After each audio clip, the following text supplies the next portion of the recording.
बेटा तुमने बारान को अंदर क्यों नहीं बुलाया? वो इसी लायक है।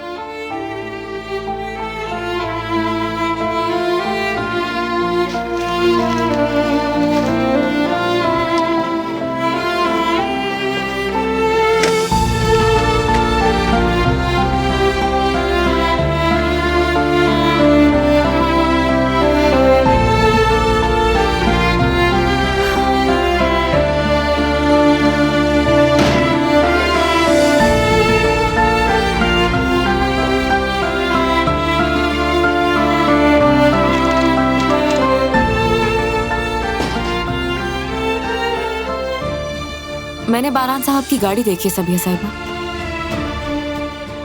वो समझा कि चॉकलेट और फूल देकर सब कुछ ठीक हो जाएगा, लेकिन ये इतना आसान नहीं है। आप भी लेना। लगता है चाहे कुछ भी हुआ खुद को मनवा के छोड़ेंगे।